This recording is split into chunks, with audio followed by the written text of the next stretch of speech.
Hey guys, welcome to this new story.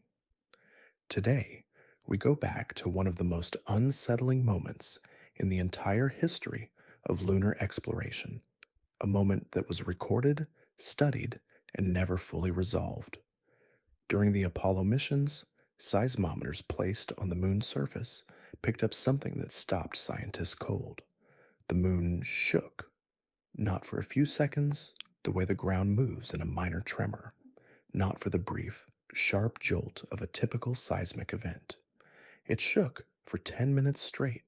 The readings climbed, held, and kept going in a way that matched nothing in Earth's geological records. On our planet, even major earthquakes burn through their energy and go still within 2 minutes. The moon just kept vibrating, slow and deep, like a struck bell that refused to go silent. The scientists watching the data in real time did not have an explanation. The structure that would cause shaking like that, long, rolling, sustained, pointed to an interior unlike anything they had, prepared for, dry, rigid, and cold, all the way through in a way that Earth simply is not. So, what actually triggered it? What was moving inside the moon to produce a shock wave that lasted that long? And what does a 10-minute moonquake tell us about what is really sitting beneath that gray, cratered surface? In this video, we go deep into the data from those Apollo seismometers and lay out what that long, strange shaking actually revealed about the moon's hidden interior. On November 20th, 1969, two astronauts finished their work on the lunar surface and climbed back into their spacecraft. Pete Conrad and Alan Bean had spent just under 2 days on the moon. They had walked across a flat, dusty plain called the Ocean of Storms. They had collected rock samples, taken photographs, and set up a collection of science instruments before returning to the ascent stage of their lunar module, a vehicle named Intrepid. Once they lifted off and docked with the command module waiting in orbit, the ascent stage was no longer needed. Mission controllers in Houston sent a command to separate it and let it fall. Intrepid's ascent stage hit the moon at a speed of about 1.67 kilometers per second. The impact point was roughly 72 kilometers from the original landing site. It was a deliberate crash, planned well in advance. The scientists who designed the Apollo surface experiments wanted to use the impact as a controlled test. They wanted to send a known amount of energy into the ground and see what the seismometer recorded. The instrument Conrad and Bean had placed on the surface was still running. It was connected by a long cable to a transmitter that sent its readings back to Earth in real time. When the ascent stage hit, the seismometer would feel it. The seismometer was part of a set of instruments called the Apollo Lunar Surface Experiments Package. This package had been carefully designed and built to survive on the moon for at least a year. The seismometer itself was a passive device. It did not create any vibrations. It simply sat on the surface and waited for the ground to move. It was sensitive enough to detect very small motions, far smaller than anything a person could feel. The device was mounted on a small platform and covered with a thermal shield to protect it from the extreme heat of the lunar day and the deep cold of the lunar night. A thin cable connected it to the main station, which was powered by a small generator that ran on heat from decaying plutonium. When the ascent stage hit the surface, the seismometer registered the impact. The scientists watching the data back on Earth saw the signal appear on their screens almost immediately. That was expected. The impact was a known event at a known time, so they were ready for it. What they were not ready for was what came next. The signal did not fade. On Earth, when something hits the ground hard, the energy from that impact spreads outward through the rock and soil. It travels as waves, and as those waves move, they lose energy. Friction between rock grains absorbs some of it. Water in the ground absorbs more. The irregular structure of the crust scatters the waves in many directions, and as the energy spreads out, it weakens quickly. Within a minute or two after a moderate impact on Earth, a seismometer would show the signal dropping back toward the background level. The ground settles. The energy is gone. On the moon, none of that happened. It's after the intrepid impact, the signal on the seismometer did not quickly fade. Instead, it kept growing. For several minutes after the initial hit, the recorded ground motion continued to build in strength. It rose slowly toward a peak, then began to come down, but the descent was very gradual. The ground was still moving, still sending signals to the instrument, more than 10 minutes after the impact. Some members of the science team, looking at the data afterward, noted that the signal had not fully returned to its resting level for close to 20 minutes. The ground had continued to shake for 20 minutes as from a single impact. The scientists watching this in real time were surprised. Several of them said so publicly in the days and weeks that followed. The data did not match what their models had predicted. Those models were built on the assumption that the moon's interior would behave roughly like the Earth's. At least in broad terms, there had been no strong reason, before this experiment, to think otherwise. The moon is made of rock. Earth's crust is made of rock. Seismic waves move through rock. The basic physics should have been similar, but the moon had something the Earth does not have, or more precisely, the moon was missing something that Earth has in abundance. That missing thing would turn out to be the key to understanding why the ground kept shaking. The scientists did not know exactly what that key was. In the first hours after the data came in, they had a signal that lasted far too long, and they needed to explain it. One of the team members, Gary Latham, who was the principal investigator for the Apollo seismic experiment, described the moon's behavior in an interview not long after the mission. He said it was like hitting a bell. A bell, when struck, continues to ring for a long time. Because the metal is stiff, it is not in contact with anything that absorbs its vibrations, and nothing inside it is damping the motion. The sound you hear from a bell is the result of that prolonged vibration. The moon, Latham said, had behaved in a similar way. The ground had rung. That comparison became widely used in the years that followed, and it stuck in the public understanding of the event. But the bell comparison, while useful, is not quite complete. A bell rings because of its shape and the elastic properties of the metal it is made from. The moon rang for a different reason, one connected to the specific physical state of the rock that makes up its upper layers. Understanding that reason requires looking at what seismic waves actually are and how they move through different materials. When something hits the ground, or when rock under the surface suddenly breaks or shifts, it releases energy. That energy moves outward from the source in the form of waves. These are not waves in water, where the surface rises and falls. Seismic waves are disturbances that move through solid rock. There are several types. Some push and pull the rock along the direction the wave is traveling, compressing it and then stretching it as they pass. These are called compressional waves, or P waves. Others move the rock side to side, shaking it perpendicular to the direction of travel. These are called shear waves, or S waves. There are also surface waves that travel along the top layer of the ground rather than through the interior. All of these wave types lose energy as they travel. The rate at which they lose energy depends on the material they're moving through. In rock that is dense, solid, and free of cracks, seismic waves can travel long distances with relatively little energy loss.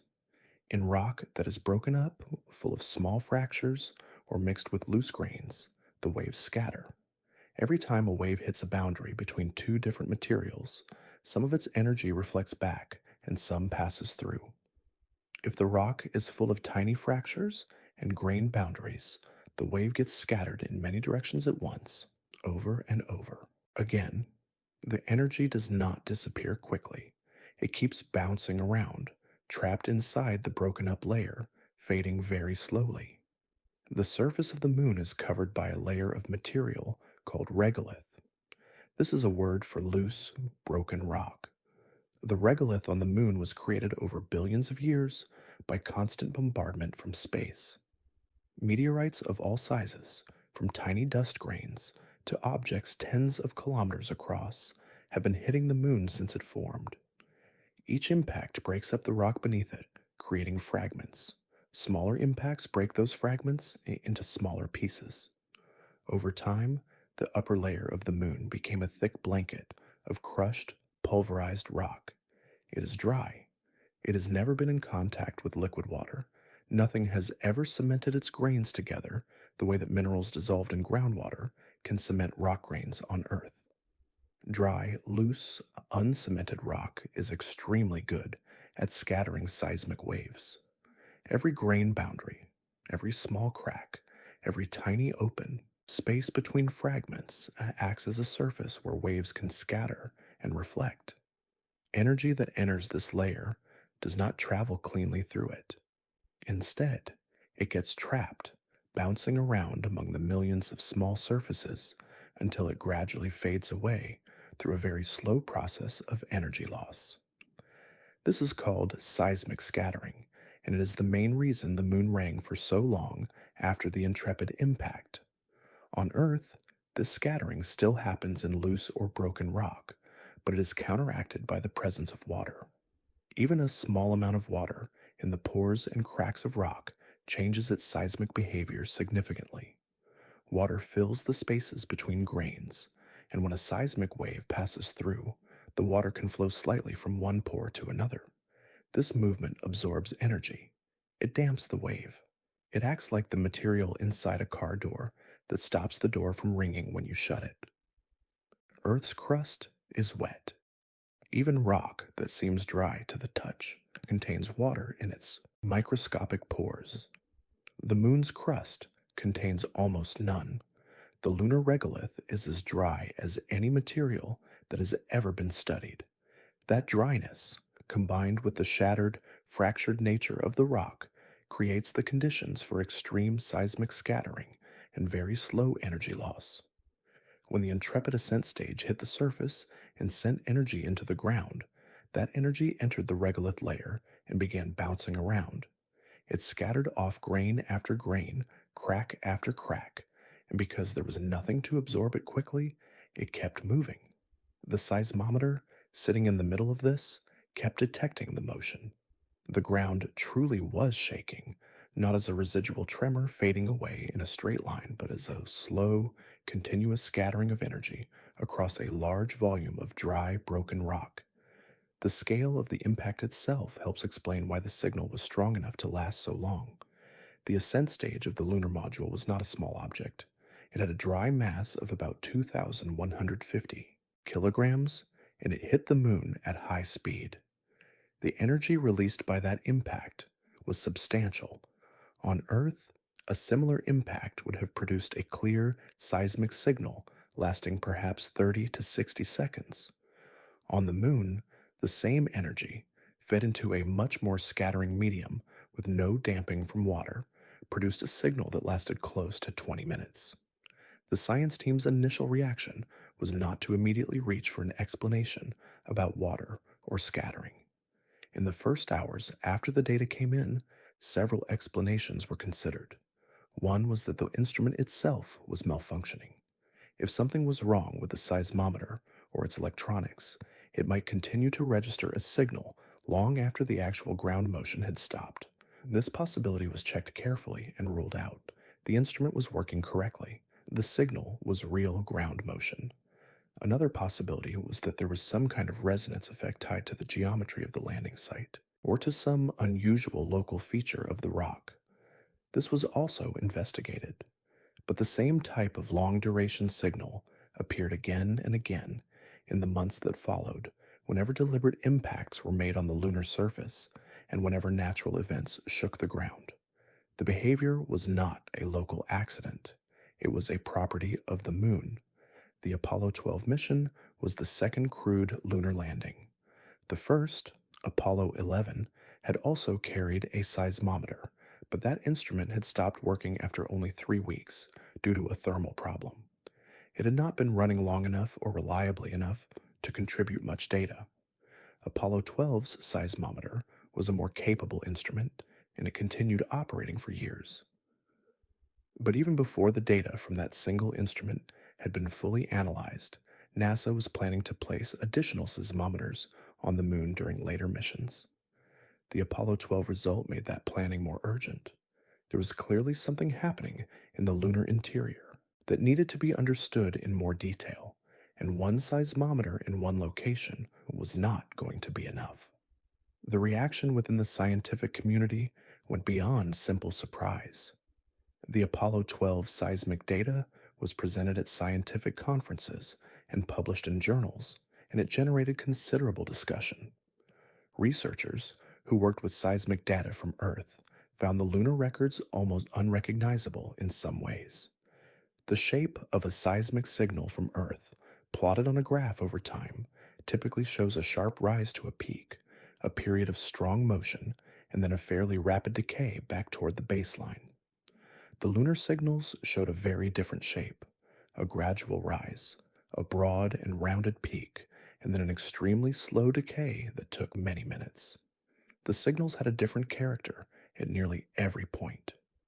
Gary Latham and his colleagues at Columbia University's Lamont Doherty Earth Observatory, who led the seismic experiment, published their initial findings in the journal Science in 1970.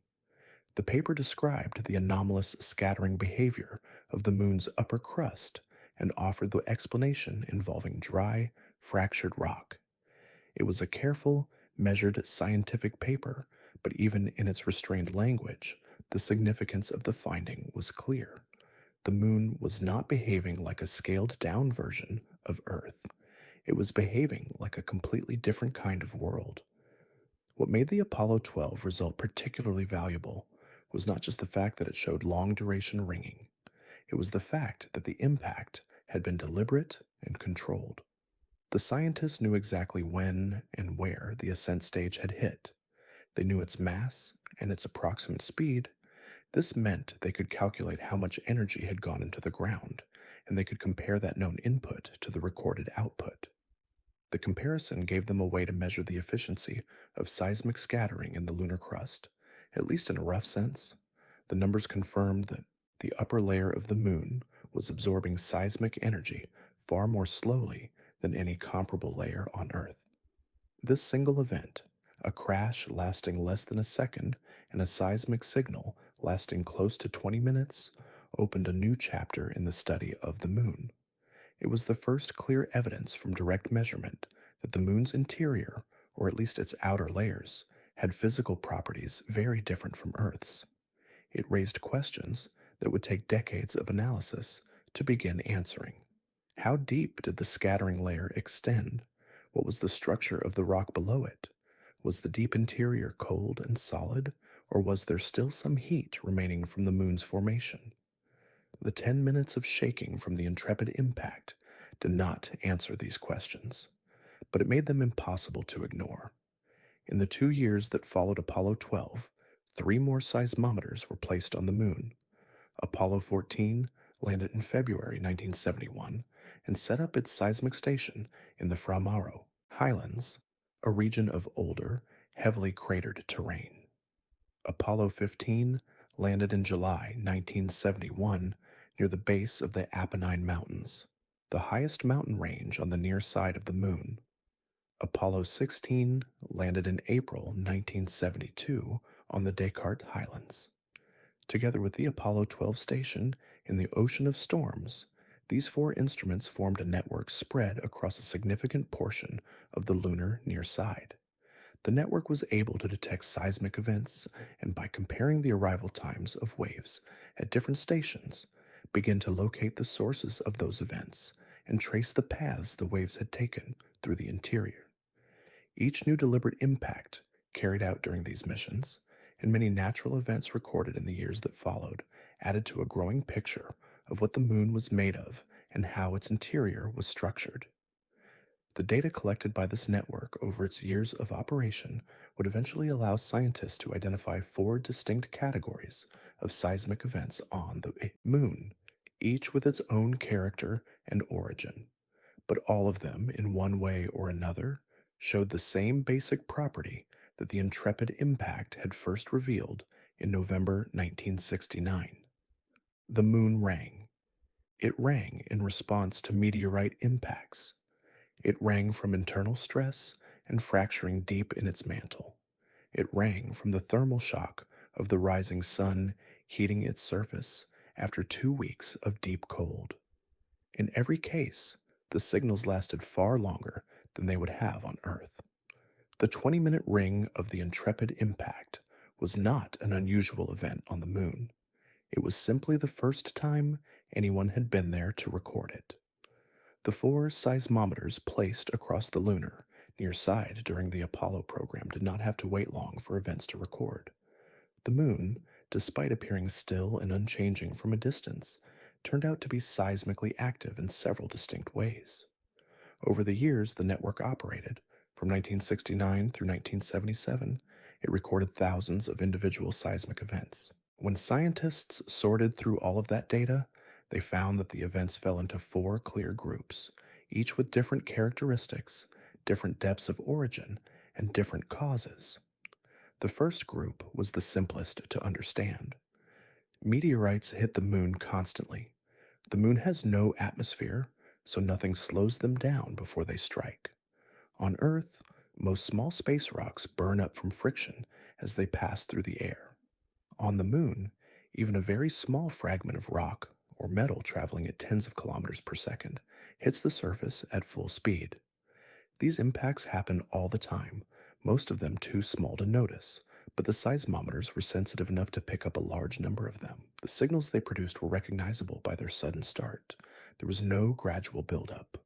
The wave arrived sharply, then spread out into the long, slow ring that the moon always produced. Scientists could estimate the size of the impacting object and its distance from the nearest station by looking at the strength and timing of the signal. Over the years of the network's operation, hundreds of meteorite impacts were recorded, ranging from very small strikes to a few larger ones that produced signals strong enough to be detected at all 4 stations simultaneously. The second group was thermal moonquakes. These were the most numerous of all. The lunar surface goes through extreme temperature changes during every orbit. When the sun rises over a given point on the moon, the surface temperature climbs from around minus 170 degrees Celsius to above 120 degrees Celsius, sometimes higher in areas that face the sun directly. That is a swing of nearly 300 degrees, and it happens over a period of roughly 2 Earth weeks, which is half of one lunar day. When the sun sets, the temperature falls back just as far over the following 2 weeks of darkness. Rock expands when it heats and contracts when it cools. When the change is large enough and fast enough, the stress in the rock exceeds its strength and the rock cracks. That cracking releases energy, and the seismometers detected it as small, shallow seismic events. These thermal moonquakes were weak and very shallow, originating in the uppermost meters of the surface. They were most common in the hours just after lunar sunrise and just before and after lunar sunset, which matched exactly the times when the rate of temperature change was fastest.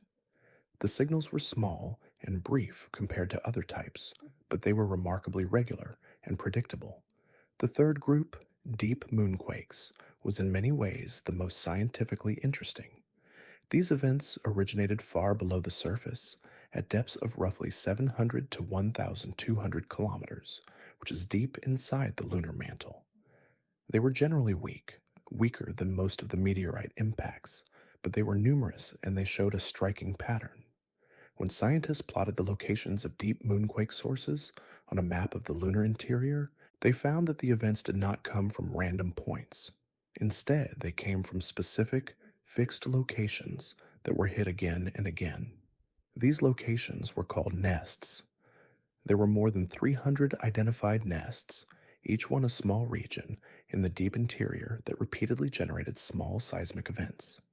A given nest might produce a cluster of events, then go quiet for weeks or months, then produce another cluster. The timing of the clusters was not random either.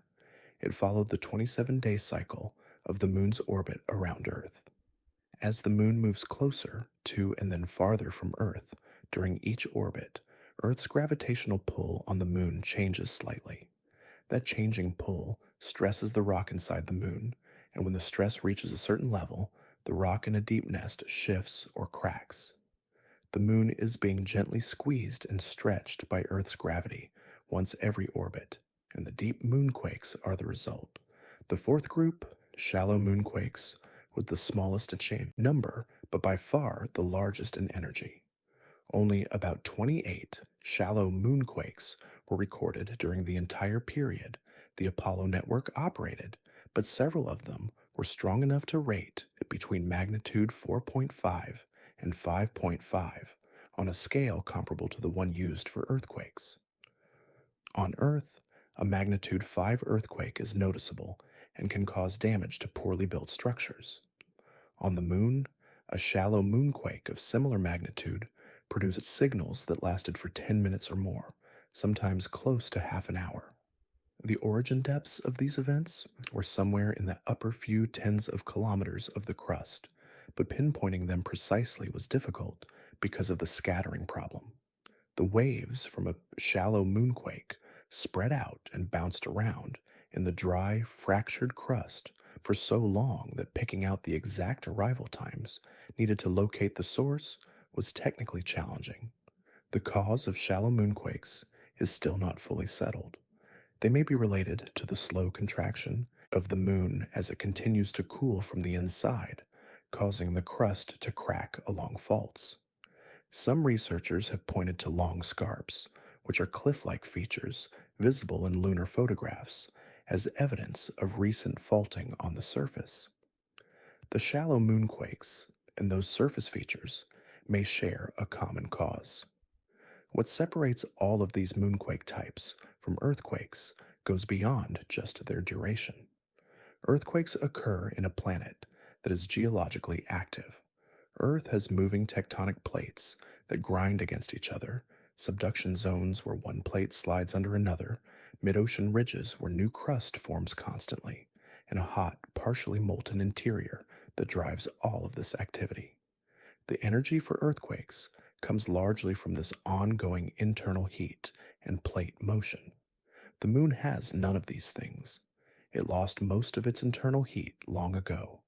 Its crust is a single rigid shell with no plates and no spreading centers. The seismic activity it does have comes from entirely different sources. Tidal squeezing from Earth's gravity, meteorite bombardment, thermal stress from solar heating, and the very slow process of a cooling, contracting interior. These are quieter, gentler forces than the ones that drive Earth's largest earthquakes, which is one reason the deep and thermal moonquakes tend to be weak. But the absence of water and the highly fractured state of the crust means that even a weak event creates a signal that lasts far longer than a much stronger earthquake would on Earth. This combination of factors makes the moon seismically unlike any other body that has been studied up close. Mars has its own seismic character, as was shown by the InSight lander, and it sits somewhere between Earth and the moon in terms of how long its seismic signals last. But the moon represents an extreme case. It is dry, cold, heavily fractured by billions of years of impacts, and geologically very quiet. Its seismic signals carry information about all of these properties at once. Reading that information correctly requires understanding how each type of moonquake forms, where in the interior it originates, and what the waves do as they travel from their source to the instruments on the surface. Building that understanding took many years of careful work with the Apollo data, and in some areas it is still ongoing. Before the Apollo seismometers began sending data back to Earth, scientists had only indirect ways to guess at what was inside the moon. They could measure its total mass and its size, and from those numbers they could calculate its average density. That average density told them the moon was less dense than Earth overall, which suggested its interior did not contain as much heavy material, particularly iron, as Earth's interior does. They could study the moon's shape and the way it wobbled slightly in its orbit, which gave clues about how mass was distributed inside it. They had lunar rocks brought back by the Apollo crews, which told them about the composition of the crust. But none of that added up to a clear picture of what the layers inside the moon actually looked like, how thick they were, or what state the material was in. Seismic data changed that. The way seismic waves travel through a planet's interior depends on the properties of the material they pass through. Waves speed up in denser, stiffer rock and slow down in softer or hotter rock. When a wave crosses a boundary between two different layers, some of its energy reflects back and some continues forward, but the direction of the continuing wave bends the same way light bends when it passes from air into water. By tracking how long it takes seismic waves to travel from a known source to each of the four stations in the Apollo network, scientists could work backward and figure out what kind of material the waves must have passed through. This method, called seismic tomography in its more advanced forms, is the same basic approach used to map Earth's interior, and it was applied to the Moon using the Apollo data. The picture that emerged was of a layered world, broadly similar in structure to Earth, but very different in the details. The outermost layer is the crust. On the near side of the Moon, the side that always faces Earth, the crust is estimated to be between 30 and 40 kilometers thick on average. On the far side, it appears to be significantly thicker, possibly 50 to 60 kilometers or more in some regions. This difference in crustal thickness between the near and far sides is one of the more striking features of the Moon's structure, and its origin is still debated. One idea is that it reflects the way heat flowed out of the Moon early in its history, when the interior was still largely molten. Another idea connects it to a large impact early in the Moon's existence that reshaped one hemisphere more than the other. The crust itself is not uniform from top to bottom. The uppermost few kilometers are thus most heavily fractured. This is the layer responsible for the extreme seismic scattering seen in the Apollo data. Below this broken upper zone, the rock becomes more coherent and less fractured, though it is still far drier and more rigid than comparable rock in Earth's crust. The composition of the nearside crust is dominated by a type of rock called an orthosite, which is light colored and relatively low in density. This is the ancient highland crust, formed when the Moon was young and a global ocean of molten rock slowly cooled and solidified. Lighter minerals floated to the top of that molten ocean and hardened into the highland crust. The dark, flat regions visible on the near side, the Maria, are covered by basalt, a darker and denser rock that welled up from the interior through volcanic activity several billion years ago and flooded the low-lying areas. Below the crust lies the mantle, which makes up the largest part of the Moon's volume. The lunar mantle is thought to be composed primarily of minerals rich in magnesium and iron, similar in broad composition to Earth's upper mantle. Seismic waves from the Apollo data traveled through the upper mantle at speeds consistent with solid, cold rock. The mantle appears to be largely rigid, which fits with the Moon having been geologically quiet for a very long time. Heat drives geological activity, and the Moon has lost most of the heat it was born with. What little heat remains comes from the slow decay of radioactive elements present in trace amounts in the rock, the same process that keeps Earth's interior warm, but the Moon simply has less of these elements and less total volume to retain the heat. The deep interior, the core, was the hardest part to study with the Apollo data. The network of 4 seismometers, spread across only one side of the Moon, was not ideally arranged for probing the very center. The signals that would have passed through the core and come out the other side were difficult to detect clearly, partly because the far side of the Moon had no instruments, and partly because the scattering in the upper crust made it hard to pick out the faint signals that had traveled the longest paths. Despite these limitations, the Apollo data did provide some evidence about the core. Analysis suggested the Moon has a small iron-rich core with a radius somewhere between 300 and 400 kilometers. That is small compared to the Moon's total radius of about 1,737 kilometers. Earth's core, by comparison, has a radius of about 3,480 kilometers and makes up a much larger fraction of the planet's total volume. More refined analysis of the Apollo seismic data, carried out in the years and decades after the network stopped operating, pointed to the Moon having a layered core structure. The innermost part appears to be a solid iron core, surrounded by a shell of liquid or partially liquid iron. Around that is a region called the lower mantle boundary zone, where the rock may be partially molten even today. This zone, sometimes called a partial melt layer, sits at the base of the mantle and shows up in the seismic data as a region where waves slow down noticeably. Slow wave speeds in a region like this suggest the rock is not fully solid. Some fraction of the minerals there may still be in a liquid or near liquid state, heated by the decay of radioactive elements concentrated near the base of the mantle. Compared to Earth, the moon's interior is simpler and colder. Earth has a large liquid outer core that generates a strong magnetic field through the motion of conducting fluid. The moon today has no global magnetic field of that kind, though the rocks brought back by Apollo crews showed evidence of having been magnetized when they formed, which means the moon once had a magnetic field and has since lost it. That lost field likely came from an earlier period when the moon's core was larger and more active. As the core cooled and shrank, the motion that generated the field slowed and eventually stopped.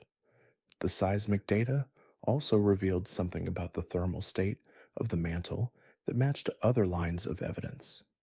If the deep mantle were hot enough to be partially molten over a wide region, seismic waves would slow down significantly as they pass through it, and S waves, the type that move rocks sideways rather than compressing it, would be blocked entirely by any liquid region because liquids cannot transmit that type of wave.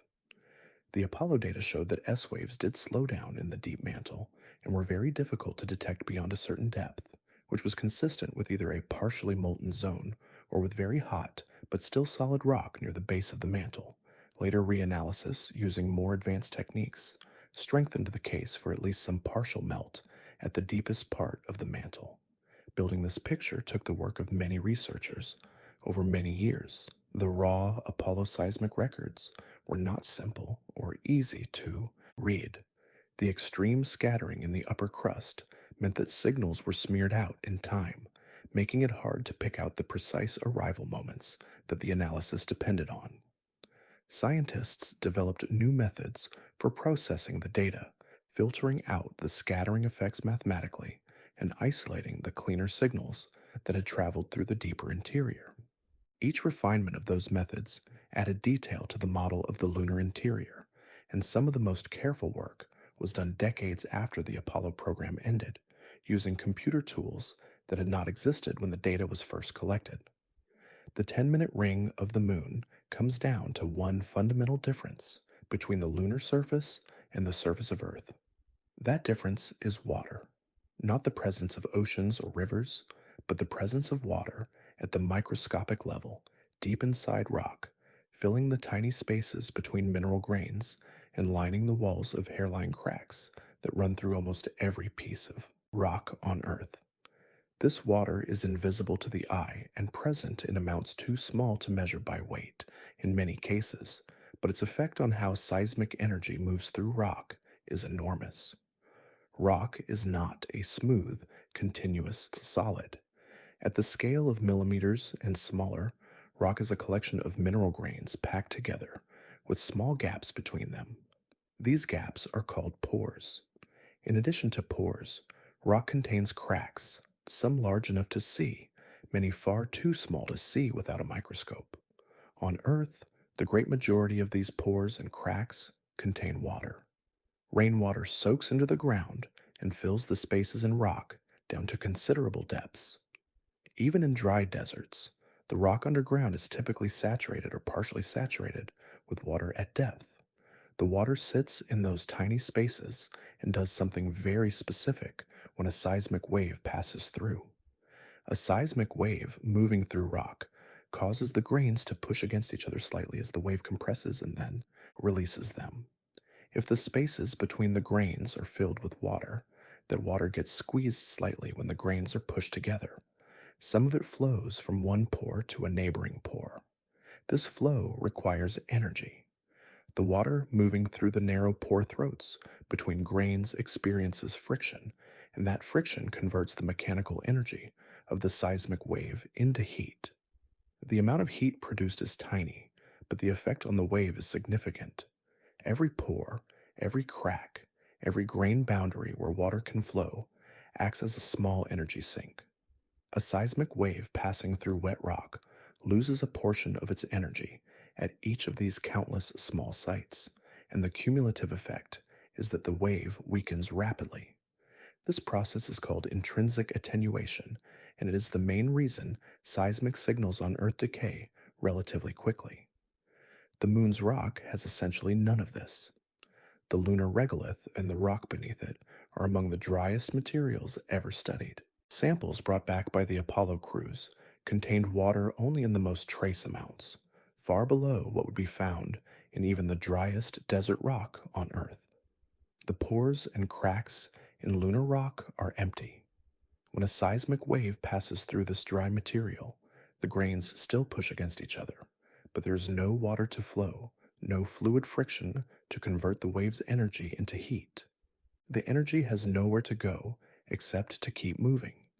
Each grain boundary and crack still causes some scattering, redirecting parts of the wave in new directions, but the total energy in the system stays high for a very long time because the mechanism that would drain it away simply does not exist. This absence of fluid damping is the first part of the explanation for the Moon's long ring. The second part involves the structure of the regolith itself and what happens to waves inside a layer of heavily fractured material. When a seismic wave traveling upward from a deep source reaches the bottom of the regolith layer, it enters a zone where the rock properties change rapidly over a short distance. Below the regolith, the rock is more intact and the wave speed is relatively high. Inside the regolith, the rock is crushed and fragmented and the wave speed drops considerably. This contrast in wave speed means that a wave arriving at the base of the regolith from below is partly reflected back downward. Some energy gets through, but a significant fraction bounces back.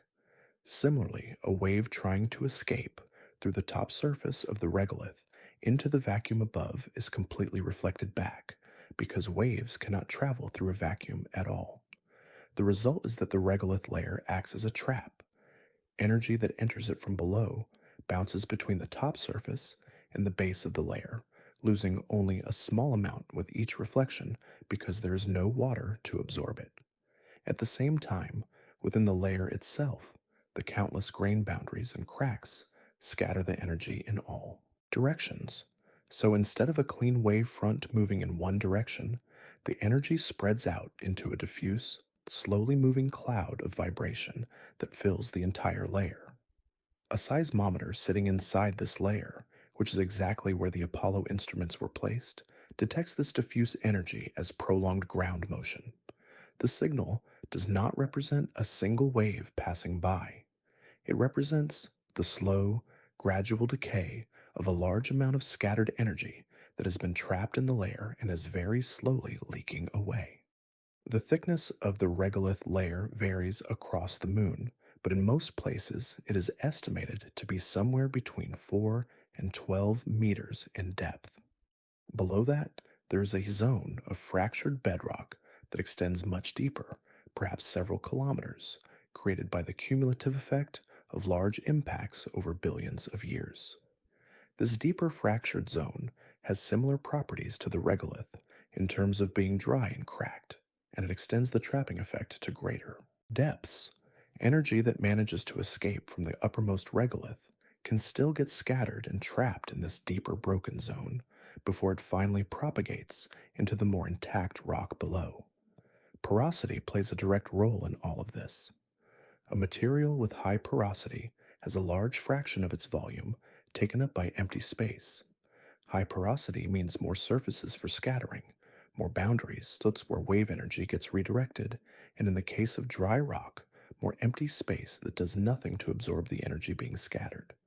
The lunar regolith has porosity values in the range of 35 to 50% in its uppermost layers, meaning that roughly half the volume of the material is empty space. That is extremely high compared to most rock on Earth. Below the surface, porosity decreases as the weight of the overlying material compresses the deeper layers, but even at depth, the lunar crust retains more porosity than comparable Earth rock because the absence of water means there is no cementation process, filling the pores with minerals over time. On Earth, groundwater does more than just damp seismic waves. It also carries dissolved minerals. As water moves slowly through rock, it deposits minerals in the pore spaces, gradually filling them in and cementing grains together. Over millions of years, this process turns loose sediment into solid stone and reduces the porosity of rock significantly. The Moon has had no such process. Whatever porosity was created by impacts and thermal cracking has remained open, unfilled for billions of years.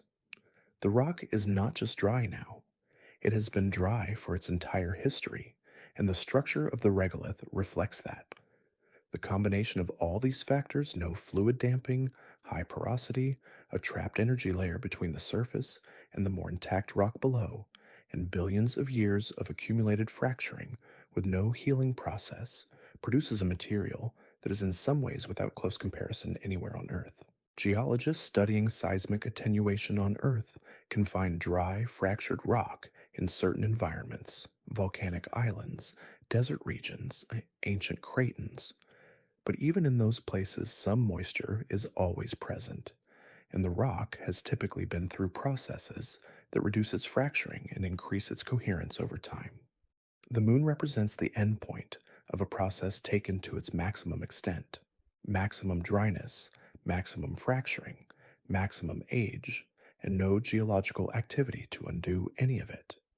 When scientists modeled the Moon's seismic behavior mathematically, using the physical properties measured in laboratory experiments on lunar samples and combined with the wave travel data from the Apollo network, the models produced signals that match the recorded data well. The long duration, the gradual rise to a peak, the slow decay, all of these features came naturally out of models built on dry, highly porous, fractured rock with no fluid damping. The models did not need to invoke any unusual or exotic properties. The physics of ordinary rock, taken to an extreme condition of dryness and fracturing, was sufficient to explain everything the seismometers had recorded. Building a seismic network on another world required solving problems that had no previous solutions. The engineers and scientists who designed the Apollo seismic instruments had to create devices that could survive conditions unlike anything on Earth. The Moon's surface swings between temperatures that would destroy ordinary electronics. There is no air to carry heat away from components that generate it.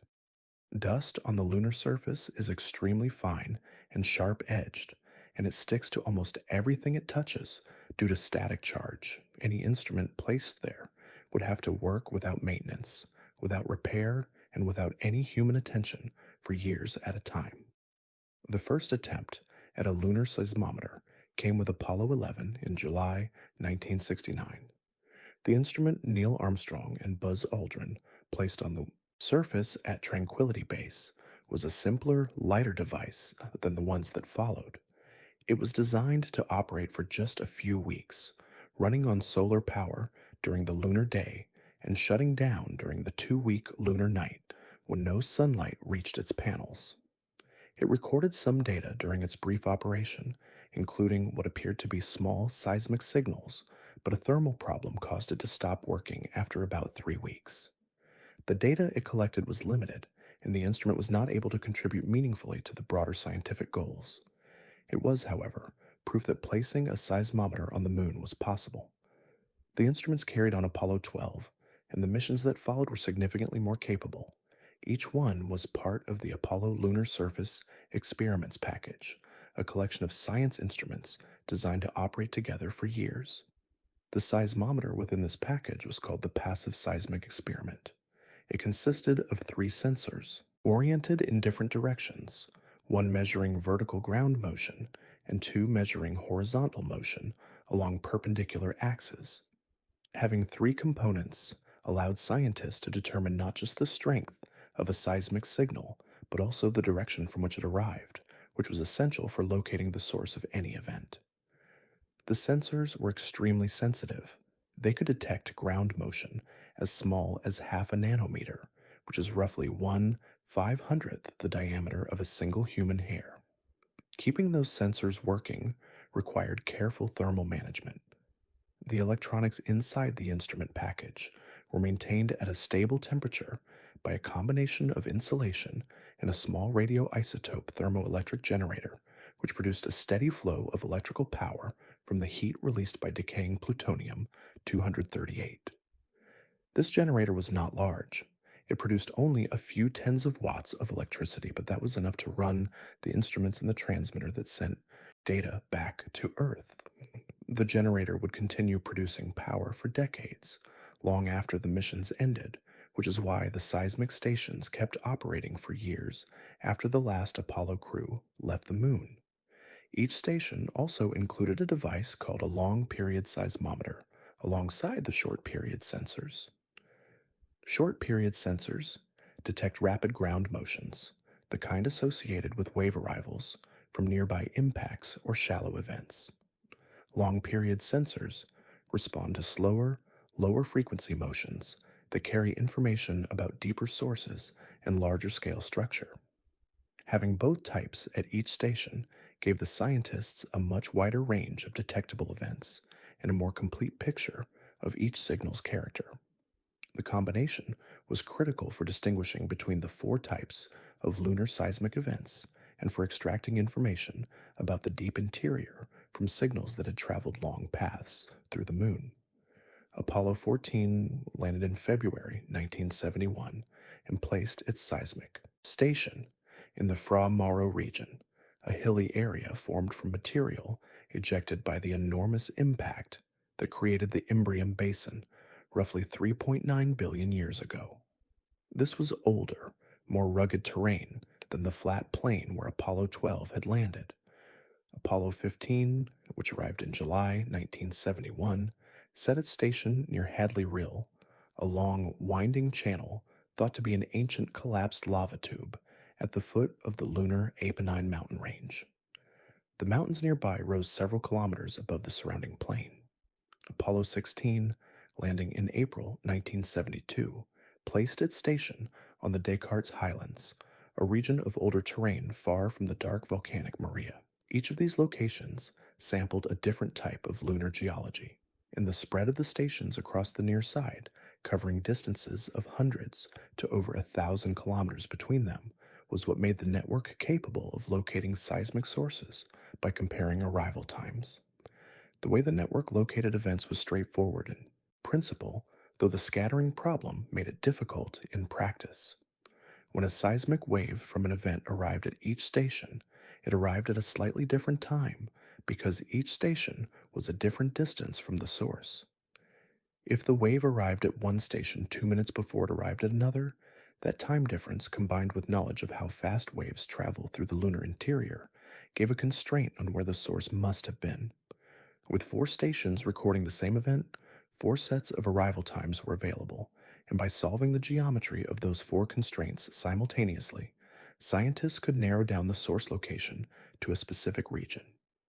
For deep moonquakes and meteorite impacts, this method worked reasonably well. For shallow moonquakes, the scattering made the arrival times harder to read precisely, and the location uncertainties were larger. Over the roughly 8 years the network operated from the deployment of the Apollo 12 station in November 1969 to the shutdown of the last stations in September 1977, it recorded an enormous amount of data. The total catalog compiled from that period included approximately 13,000 cataloged events. Of those, about 1,700 were identified as moonquakes of various types, around 1,700 were meteorite impacts, and the rest were thermal events or signals of uncertain origin. The deep moonquake category was the most numerous among the clearly identified seismic events, accounting for the majority of the non-impact signals.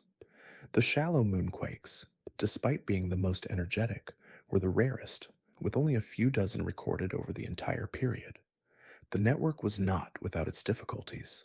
One of the most persistent challenges was the noise introduced by the thermal environment. Each time the sun rose or set at a station location, the rapid temperature change caused small mechanical disturbances in the instrument housing and its surroundings, creating bursts of noise in the data. Scientists had to learn to identify and work around this thermal noise when analyzing records. The long period sensors were particularly sensitive to it. There were also occasional electronic anomalies and data gaps caused by the limitations of the transmission system and the hardware available in that era. Despite these challenges, the network functioned far beyond its original design lifetime. The Apollo 12 station was designed to operate for 1 year. It ran for 8. By the time the stations were shut down in 1977, primarily because of budget constraints rather than instrument failure, they had accumulated a body of data that scientists are still working through today. Analytical methods that did not exist in the 1970s have been applied to the original records in the decades since, pulling out details that were not accessible with the tools available when the data was first collected. The raw records, carefully preserved in digital archives, remain a scientific resource of considerable value, and the picture of the moon's interior that researchers continue to refine is built in large part on what those 4 stations recorded across 8 years of continuous operation. Of all the seismic events the Apollo network recorded, the deep moonquakes were the ones that revealed the most about the moon's internal structure and its ongoing relationship with Earth. They were not the strongest events, and they were not the most dramatic. Many of them were so weak that individual signals from a single nest were barely distinguishable from background noise. But they were remarkably consistent, and that consistency turned out to be their most valuable property. The pattern appeared early in the analysis of the Apollo data. Scientists sorting through the records noticed that certain seismic signals looked nearly identical to each other, not just similar, but almost exactly alike in their shape, their frequency content, and the way their energy rose and fell over time. On Earth, 2 earthquakes from the same fault region might look somewhat alike, but the details would differ because each rupture follows a slightly different path through the rock. The lunar signals were so similar that when researchers stacked multiple records from the same source location on top of each other, the signals lined up almost perfectly. This meant the events were coming from the same small region of rock, breaking in essentially the same way, over and over again. These repeating source locations were called nests. Each nest was a small volume of rock deep in the lunar mantle, somewhere between 700 and 1,200 kilometers below the surface, that periodically generated clusters of small seismic events. The nests were not spread uniformly through the deep interior. They clustered in certain depth ranges and in certain geographic regions of the moon with a noticeable concentration on the near side. More than 300 individual nests were identified in the Apollo catalog, and while many produced only weak signals, some were active enough to be tracked across years of data. What controlled the timing of activity at these nests was the moon's orbit. The moon does not travel around Earth in a perfect circle. Its orbit is slightly elliptical, which means the distance between the moon and Earth changes continuously.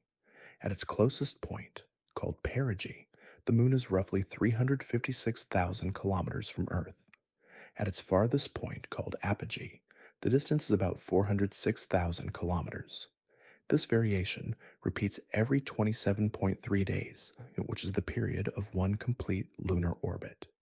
As the moon moves closer to Earth, Earth's gravitational pull on it strengthens slightly. As it moves away, that pull weakens.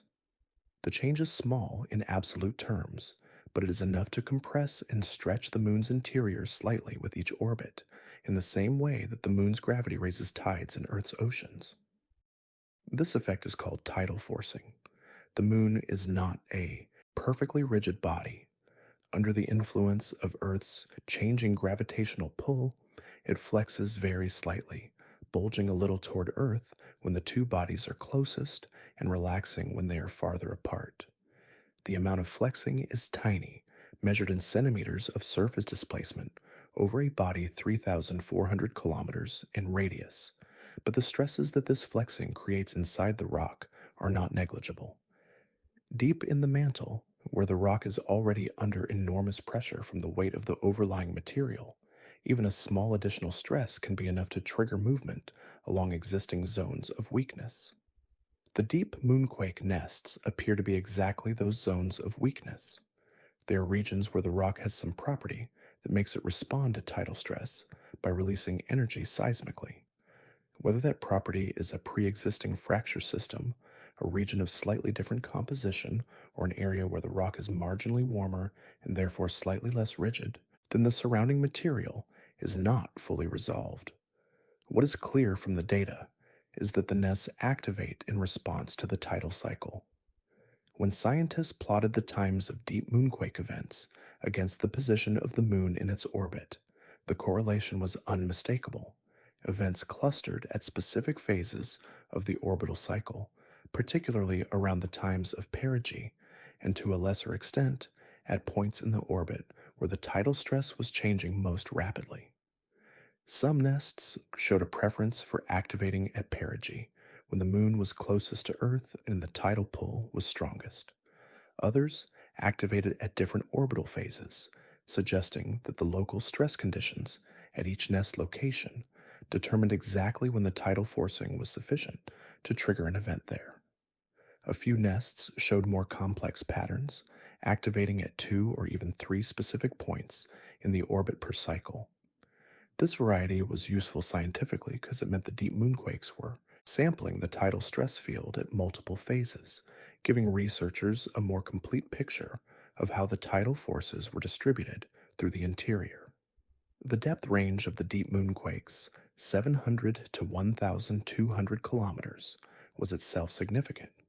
This placed the nests in the lower portion of the lunar mantle, close to the boundary between the solid mantle and the partially molten zone near the base. Rock at this depth is under enormous pressure, and the temperature is high enough that the rock is probably not far from its melting point in some regions. Rock that is close to its melting point is weaker than cooler rock. It deforms more readily under stress.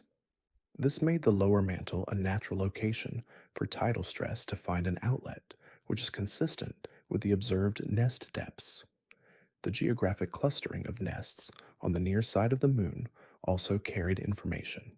The near side is the hemisphere that always faces Earth, and it is the side where tidal forces are strongest. The crust on the near side is thinner than on the far side, and the underlying mantle is thought to be slightly different in composition. Some researchers have suggested that the concentration of deep moonquake nests on the near side reflects the stronger tidal forcing there, while others have pointed to compositional differences in the mantle as an additional factor. The limited coverage of the Apollo network, which had all four stations on the near side, also meant that events on the far side might have been missed or underrepresented in the catalog, so the apparent near side concentration may partly reflect the geometry of the network rather than a true asymmetry in the distribution of nests. One of the more striking aspects of the deep moonquake data was what it implied about the current thermal state of the deep interior. For a nest to remain active across years or decades of observation, producing repeated events at the same location with each tidal cycle, the rock there must be in a state where it can repeatedly accumulate stress and then release it without changing significantly between events. This is consistent with a picture of a deep mantle that is cold and rigid enough to store elastic stress over weeks, but warm enough and close enough to failure that the small additional push of a tidal stress increment is sufficient to trigger slip. The deep mantle of the moon, in other words, is not dead rock. It is rock that sits right at the edge of its own strength, nudged into motion once a month by the gravity of Earth, then slowly reloading itself with stress until the next orbital cycle brings the trigger back around. This behavior has no strong parallel on Earth. Earth does have tidally triggered seismicity in some regions, particularly at mid-ocean ridges and in volcanic areas where the rock is already under stress. But the scale and regularity of the lunar deep moonquake system with hundreds of fixed nests activating on a monthly schedule across the entire deep mantle, reflects a combination of factors unique to the moon. The moon's interior is cold enough to be largely rigid, generating and storing elastic stress. It is warm enough near the base of the mantle that the rock is close to its strength limit, and it is close enough to Earth that tidal forces provide a regular, predictable trigger. The deep moonquakes are the audible result of this balance, a monthly record of the moon's interior, responding to the same gravitational relationship that raises tides on Earth's oceans every day. Shallow moonquakes stood apart from everything else the Apollo network recorded. While deep moonquakes were numerous and thermal events were predictable, the shallow ones were rare, strong, and in several ways still not fully understood. Only about 28 of them appeared in the Apollo catalog over the entire 8 years the network ran. That small number made them difficult to study statistically, but each individual event carried enough energy to be detected clearly at all four stations, and the signals they produced were unlike anything else in the lunar seismic record. The magnitudes of the largest shallow moonquakes reached between 4.5 and 5.5 on a scale equivalent to the moment magnitude scale used for earthquakes. Those numbers may not sound large. On Earth, a magnitude 5 event is considered moderate. People feel it, objects on shelves may fall, and poorly built structures can suffer minor damage, but it is not a catastrophic event. On the moon, the same amount of energy released into a dry, undamped crust produced signals of extraordinary duration. The ground motion from a strong, shallow moonquake lasted not 10 minutes, as the intrepid impact had, but sometimes closer to half an hour. The seismometers rang continuously for that entire period, recording a signal that rose to its peak and then faded with agonizing slowness back toward the baseline.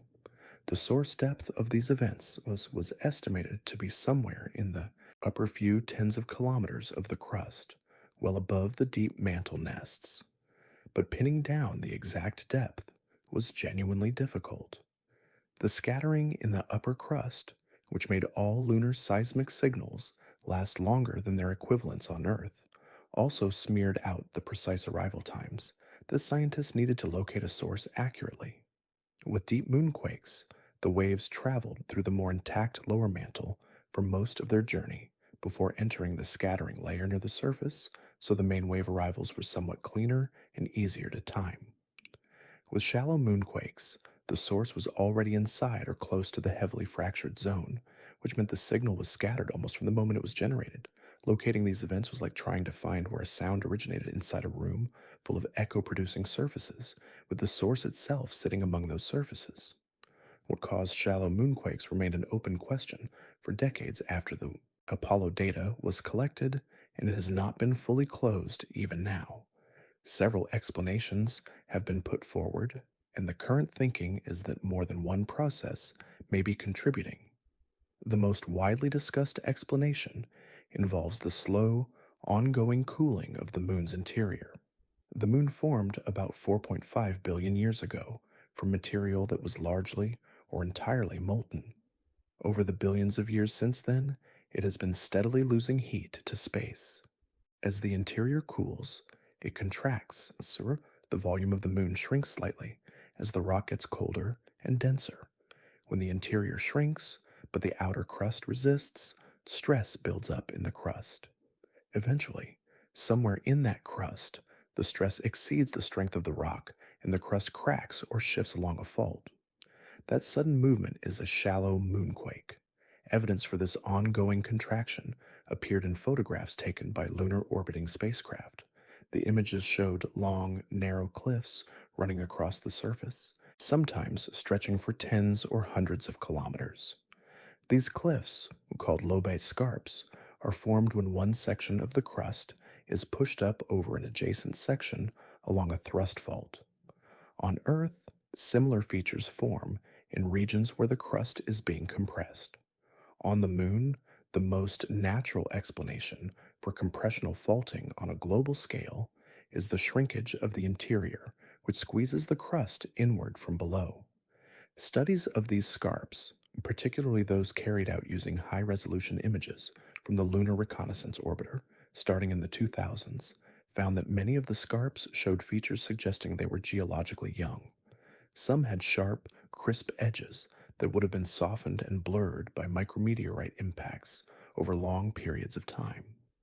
The freshness of those features suggested that faulting along these scarps had occurred relatively recently in geological terms, possibly within the last few 100 million years, and might still be occurring today. The connection between the lobate scarps and the shallow moonquakes was not direct in the sense that a specific moonquake was matched to a specific scarp during the Apollo era.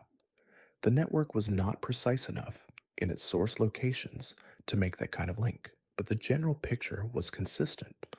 A moon whose interior is slowly cooling and contracting would be expected to have compressional stress in its crust, fresh looking thrust fault scarps on its surface, and occasional seismic events caused by sudden slip along those faults. All three of those things appear to be present. A second possible contributor to shallow moonquakes involves the same tidal forces that trigger the deep events but operating closer to the surface and through a somewhat different mechanism. The tidal flexing of the moon stresses not just the deep mantle, but the entire body, including the crust. In regions where the crust is already under stress from cooling and contraction, the added tidal stress could be enough to push a fault over the edge of failure. This would not make the shallow moonquakes purely tidal events in the same regular, predictable way that deep moonquakes are, because the crustal faults are not as regularly loaded and unloaded as the deep mantle nests. But tidal stress could act as a final trigger for events that were already close to happening, which would explain why some researchers have found weak statistical associations between shallow moonquake timing and the lunar orbital cycle. A third idea, less commonly discussed but not dismissed, relates to the possibility that some shallow moonquakes originate not from fault movement, but from sudden fracturing in rock that is under thermal stress. The moon's crust goes through repeated heating and cooling cycles that build up stress in the rock over time. In areas where the rock is particularly brittle or where existing cracks concentrate stress, large-scale fracturing could occur at depths of several kilometers. This would look seismically similar to fault slip and would be difficult to distinguish using the Apollo data alone. What all of these explanations share is the implication that the moon is not geologically dead. A world that was completely inert, with a cold, stable interior and no active forces working on its crust, should not be producing magnitude 5 seismic events. The shallow moonquakes require some ongoing source of stress. Whether that stress comes primarily from interior cooling, from tidal forcing, from thermal cycling, or from some combination of all three, the end result is the same. The moon's crust is being stressed, and occasionally it moves. The scarcity of shallow moonquakes compared to deep ones suggests the rate of stress accumulation and release is slow, consistent with a moon that is very old and geologically quiet, but not entirely still.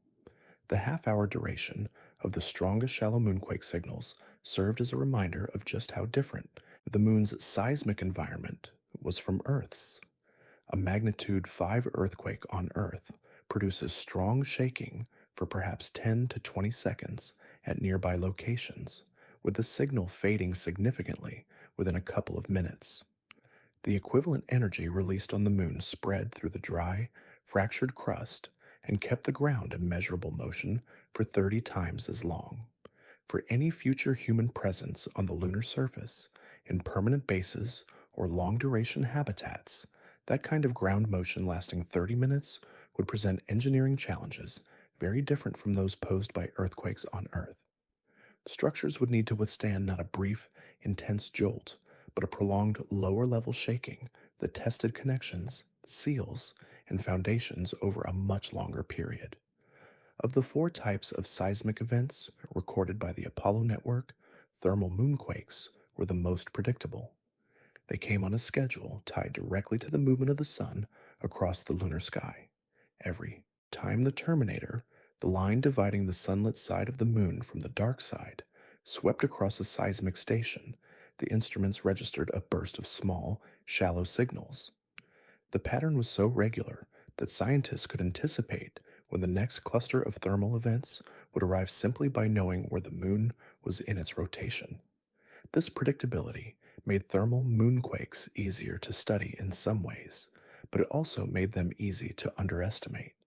They were small events, individually unremarkable, but the process driving them was one of the most physically extreme environments anywhere in the inner solar system. The moon rotates slowly. One full rotation takes about 27 Earth days, which is also roughly how long it takes to complete one orbit around Earth. This means the same side of the moon always faces Earth, and any given point on the surface spends about 2 weeks in sunlight, followed by 2 weeks in darkness. There's no atmosphere to hold heat in during the night, or to moderate the sun's intensity during the day. On Earth, the atmosphere acts as a buffer. Warm air circulates, clouds reflect sunlight, and even on the hottest days, the ground does not reach temperatures much above 70 degrees Celsius in most places. At night, the atmosphere slows the loss of heat from the surface, keeping temperatures from falling too far. The moon has none of this. Its surface is exposed directly to whatever condition the sun imposes, with nothing in between. During the lunar day, sunlit surfaces reach temperatures of around 120 degrees Celsius in equatorial regions. In areas that receive sunlight at a direct angle for extended periods, such as certain slopes and crater walls, temperatures can climb even higher. During the lunar night, the surface temperature drops to around minus 170 degrees Celsius. In permanently shadowed craters near the poles, where sunlight never reaches, temperatures can fall below minus 200 degrees Celsius.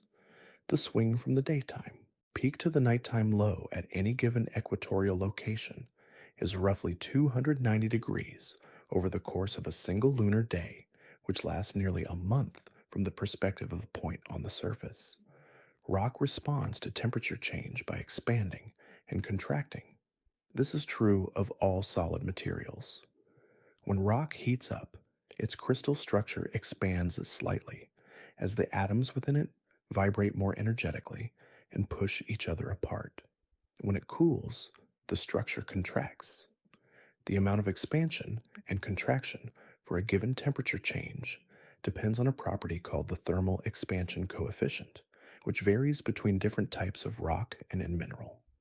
Basalt, which covers much of the dark Maria regions of the moon, expands and contracts by a measurable amount across a 290-degree temperature range. Anorthosite, which makes up the brighter highland regions, does the same.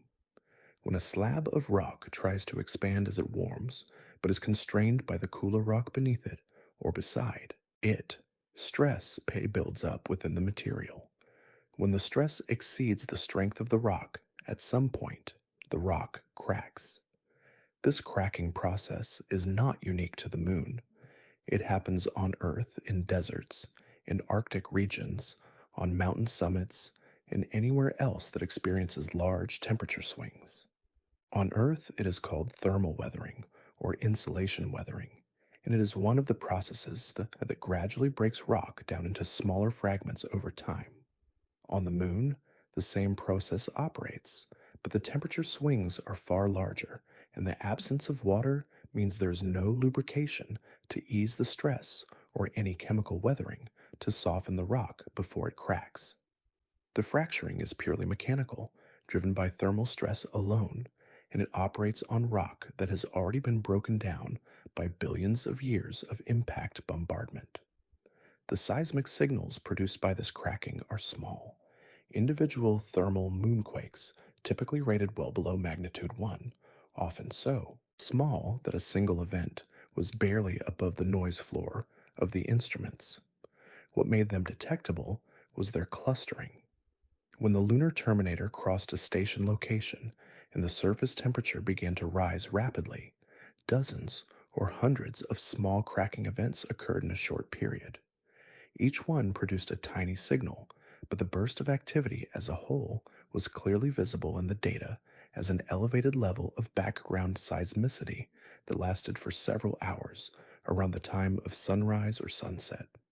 The signals were shallow, originating in the top few meters of the regolith and the uppermost bedrock, and they were brief compared to the long ringing events caused by impacts or internal moonquakes. The timing of thermal moonquakes relative to the local sunrise and sunset gave scientists a way to study how heat moved through the near surface layers of the moon. If the surface heated up and cracking began immediately at sunrise, that would suggest the thermal stress was concentrated right at the very top of the regolith. If there was a delay between sunrise and the onset of seismic activity, that would suggest heat was taking some time to penetrate downward to the depth where the most vulnerable rock was located. The Apollo data showed both patterns at different times.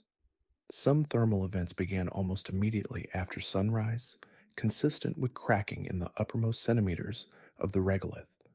Others showed a slight delay, suggesting that some of the seismically active material was located a meter or more below the surface, where the diurnal temperature wave arrived later. The thermal properties of the lunar regolith contributed directly to this behavior. The regolith is a poor conductor of heat. Its loose, porous structure means that heat does not flow through it quickly. On Earth, soil conducts heat reasonably well because water fills the pore spaces, and water is a much better heat conductor than air or vacuum. Lunar regolith, with its dry, empty pores, conducts heat so poorly that the temperature at a depth of just 1 meter below the surface barely changes between the lunar day and night. The surface itself swings by nearly 300 degrees, but 1 meter down, the temperature stays nearly constant throughout the entire cycle. This steep temperature gradient in the top meter of the surface is exactly the zone where the most intense thermal stress occurs, and it is where the cracking responsible for thermal moonquakes takes place. The implications of this thermal fracturing extended beyond just the generation of small seismic signals. They had direct relevance to the long-term stability of the lunar surface, particularly in the context of slopes and crater walls. When rock fractures repeatedly over billions of years of thermal cycling, the fragments become smaller and the overall structure of the upper surface layer becomes progressively weaker. Slopes that might appear stable from an orbital photograph could have a near-surface layer of thermally weakened rock that was susceptible to collapse under the right conditions. The right conditions might include a larger seismic event from another source, such as a moderate meteorite impact, or even the mechanical disturbance caused by a lander touching down nearby. Evidence for thermally driven surface changes appeared in data from orbiting spacecraft that imaged the moon in thermal infrared wavelengths. These instruments measured the temperature of the surface remotely and could identify areas where the thermal properties of the rock differed from the surrounding material. Fresh rock outcrops and large boulders, which had not been broken down as much by thermal cycling, showed up as thermally distinct from the older, more fragmented regolith around them. Over time, even large boulders on the lunar surface gradually fracture and break apart from thermal stress.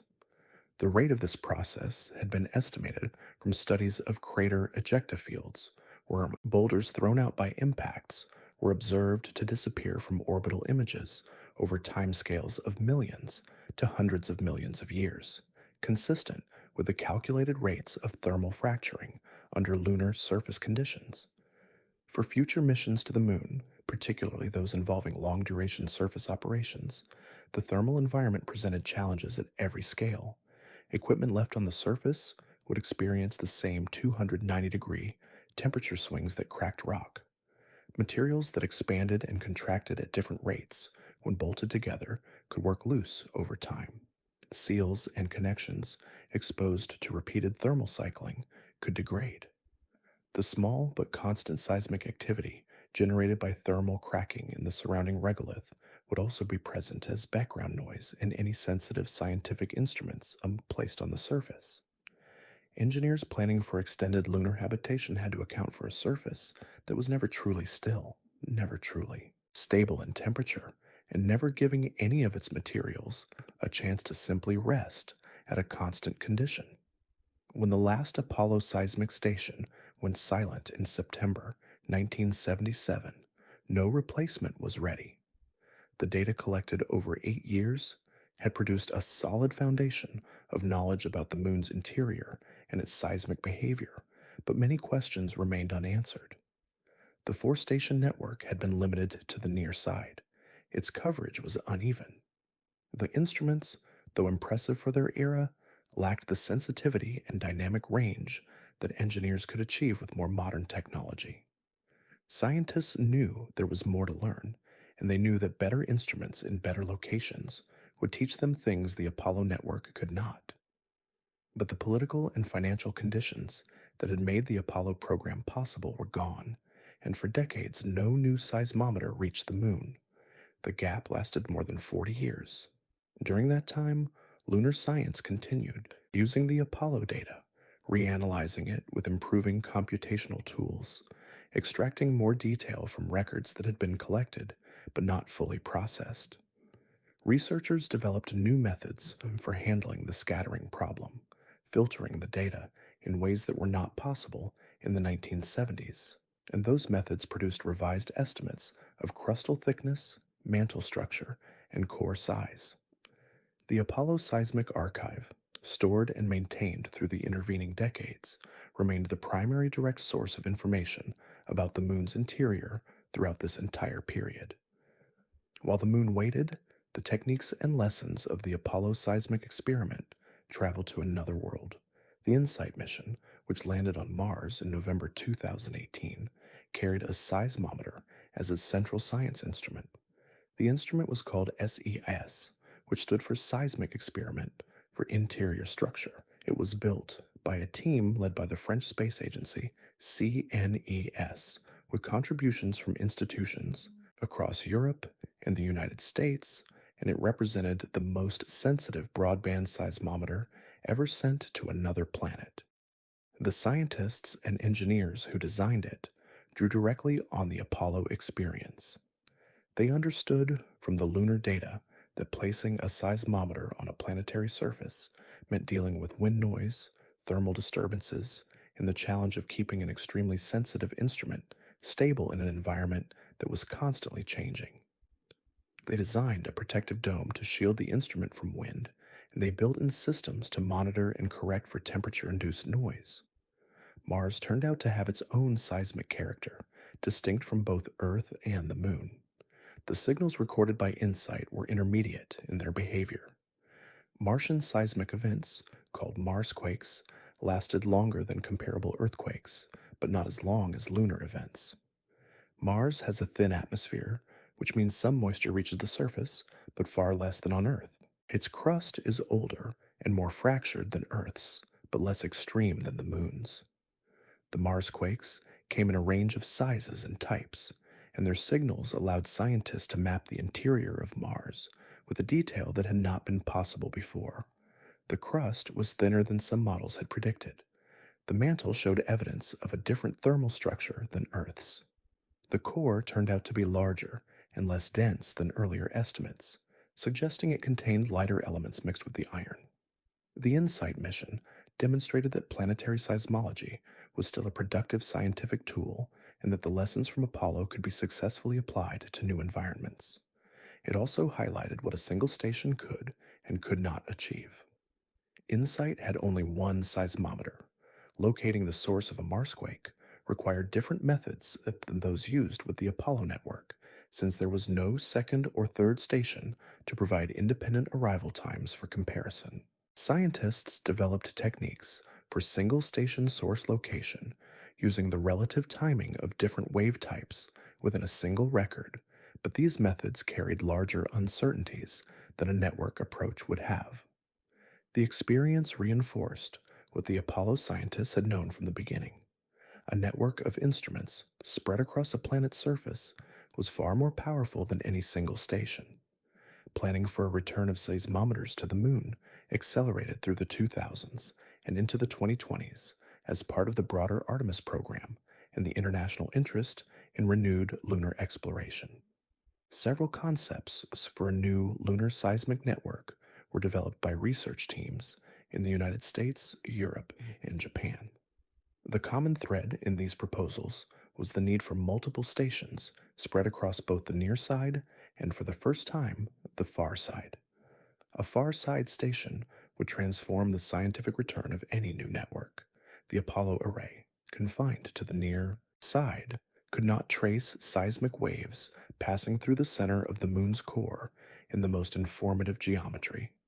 A station on the far side would allow waves that had traveled all the way through the deep interior to be detected and compared with those that had taken shallower paths, dramatically improving the resolution of any model of the core and deep mantle.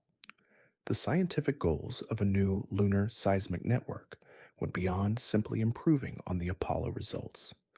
Several specific questions had accumulated over the decades that new data could address. The size and state of the inner core, whether it was solid or partially liquid, remained uncertain. The thickness of the crust on the far side had never been directly measured seismically.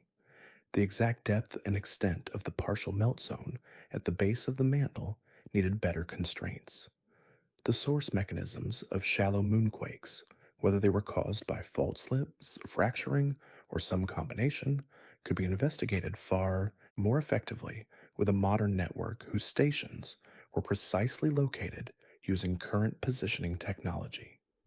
Commercial lunar landers, developed under NASA's Commercial Lunar Payload Services program, offered new opportunities to get instruments to the surface without the cost and complexity of a dedicated government mission. Several early deliveries to the lunar surface in the mid 2020s carried small science payloads, and seismic instruments were among the measurements prioritized for future deliveries. The instruments being designed for these missions were far more capable than the Apollo hardware. Advances in low power electronics, digital signal processing, and sensor technology meant that a modern seismometer could be made smaller, lighter, and more sensitive than anything available in the 1960s, while consuming less power and generating more data. One specific concept that received considerable attention was the Farside Seismic Suite, a set of instruments designed to be delivered to the lunar far side by a robotic lander. The far side presented unique operational challenges. It never faces Earth, which means a lander there has no direct radio contact with mission controllers. Relay satellites in lunar orbit or at specific orbital positions would be needed to maintain communication. Despite this added complexity, the scientific value of a far-side seismic station was judged to be high enough to justify the effort. Even a single instrument on the far side, combined with the near-side network that was planned for gradual construction through multiple commercial deliveries, would provide the cross-moon geometry needed to study the deep interior in ways the Apollo network never could. What scientists hope to learn from a renewed seismic presence on the moon connected to some of the deepest questions in planetary science. The moon's formation, most likely from material thrown out by a giant impact between the early Earth and another large body billions of years ago, had implications for the composition and structure of both worlds. If the moon formed from Earth material, its mantle should have a composition broadly similar to Earth's mantle. If the impacting body contributed a large fraction of the moon's material, the composition might differ in specific ways. Seismic data that precisely mapped the moon's internal structure could test these formation models by telling scientists exactly how the material inside the moon was distributed and in what proportions. The record of the moon's thermal history, preserved in its interior structure in ways that an active planet would have long since erased, offered a window into the early solar system that no other body could provide. The moon has not recycled its crust. It has not melted and reformed its mantle. The structure it has today reflects the conditions under which it formed and the slow changes that have accumulated since. Reading that structure through seismic waves was one of the most direct ways available to access that ancient record. The 10 minutes of ground motion recorded after the Intrepid impact in 1969 were, in the most direct sense, a measurement of how seismic energy moved through dry, fractured rock. But the data collected by the Apollo Seismic Network over the years that followed carried meaning well beyond the immediate physical behavior of the lunar surface. Each moonquake, each impact signal, each slow wave that traveled through the deep interior and arrived at a distant station was also a piece of evidence about the history of the solar system. The moon preserves that history in a way no other body accessible to direct study can match, and seismology is one of the primary tools for reading it. The starting point for understanding why the moon is such a valuable scientific record is the fact that it stopped changing in most geological ways a very long time ago. Earth is a geologically restless planet. Its surface is continuously remade by plate tectonics, erosion, sedimentation, volcanism, and the chemical action of water and atmosphere. The oldest rocks exposed at Earth's surface are around 4 billion years old, and they are rare. Most of Earth's surface is geologically young. The seafloor is almost entirely less than 200 million years old, replaced constantly by new material emerging from mid-ocean ridges.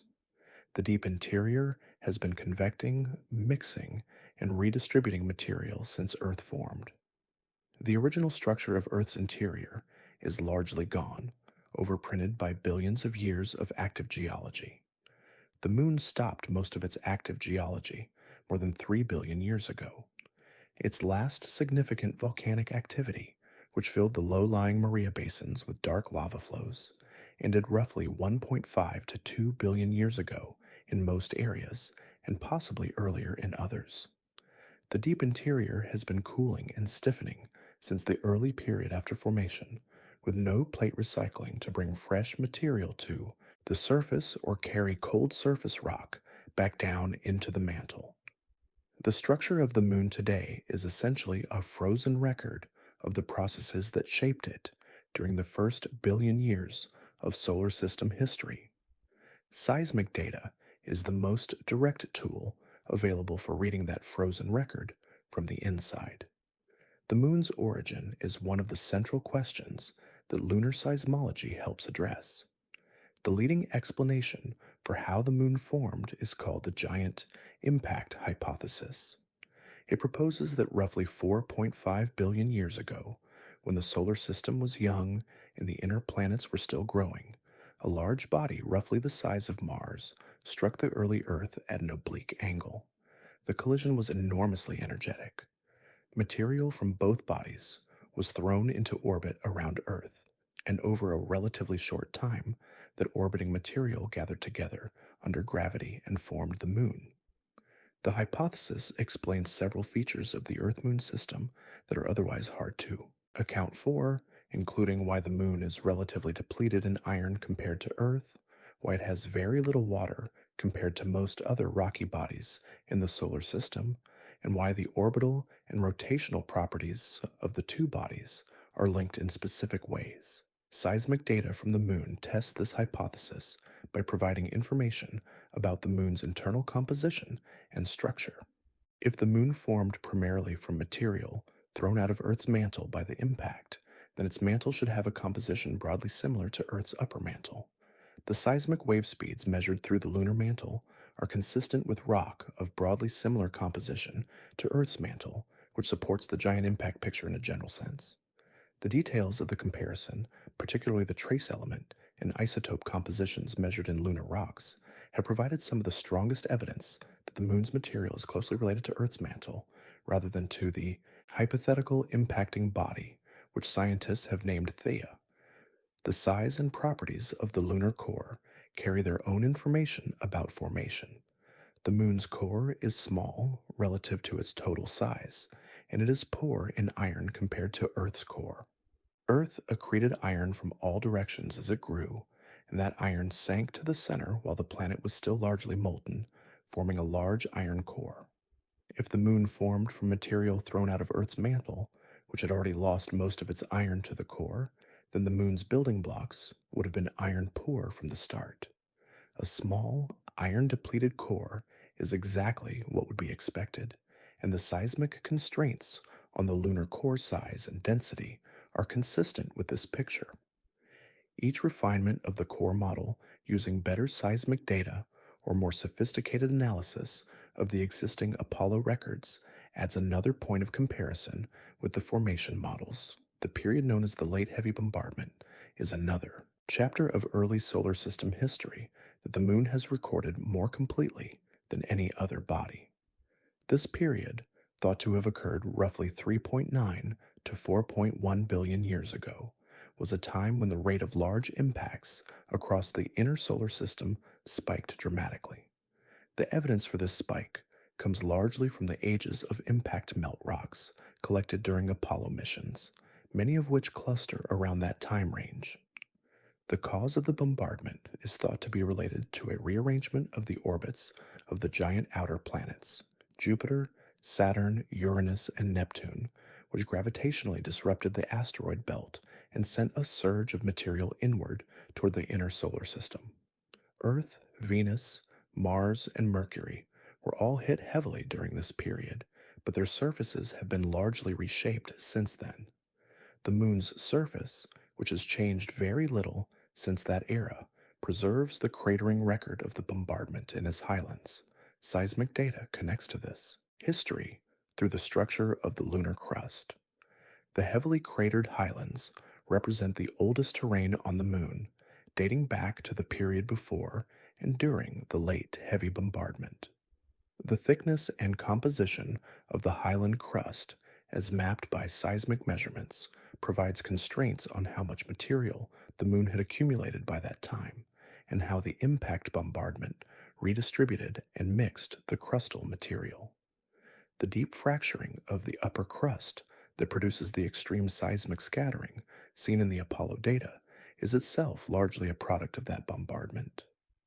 The billions of years of impact history are written into the physical properties of the rock, and those properties shape every seismic signal that travels through it. Beyond the Moon itself, the Apollo seismic results established a framework for thinking about seismology on other planetary bodies. Before 1969, the idea of measuring the interior structure of another world through seismic waves was largely theoretical. The Apollo missions turned it into a practical science. The specific challenges encountered on the Moon, extreme scattering in dry regolith, the absence of fluid damping, the difficulty of locating sources with a small network, all of these problems were studied and at least partially solved, and the solutions were applicable to any dry, airless, rocky body. When mission planners later considered sending seismometers to Mars, to asteroids, or to the moons of other planets, the Apollo experience provided a foundation for predicting what those instruments would encounter and how to design them to handle it. The Moon also occupies a unique position as the only extraterrestrial body from which samples have been returned in sufficient quantity to allow detailed laboratory analysis, while also having seismic data that constrains its internal structure. This combination is extraordinarily powerful. Rock samples tell scientists about composition, age, and the conditions under which the rock formed. Seismic data tells them where in the interior different types of rock are located, how they are layered, and what physical state they are in. Combining sample analysis with seismic constraints allows a level of cross-checking and model refinement that would not be possible with either type of data alone. The ringing of the Moon, that prolonged, slowly fading ground motion first recorded in November 1969, was the opening note of a scientific investigation that is still in progress. The physical reason for the ringing, the dryness and fracturing of the lunar crust, is itself a product of the Moon's long history of bombardment and geological cooling. The patterns of deep moonquakes reflect the ongoing gravitational relationship between the Moon and Earth. The shallow moonquakes hint at a crust that is still slowly adjusting to an interior that is not quite finished cooling after 4.5 billion years. The seismic network that recorded all of this operated for 8 years, produced a catalog that scientists are still working through, and raised questions that can only be answered by returning instruments to the surface with better technology and better coverage. The Moon is not simply a dead rock orbiting Earth. It is a preserved record of the early solar system, a natural laboratory for studying how rocky bodies form and evolve in a world whose interior is still responding, however slowly, to the forces acting on it.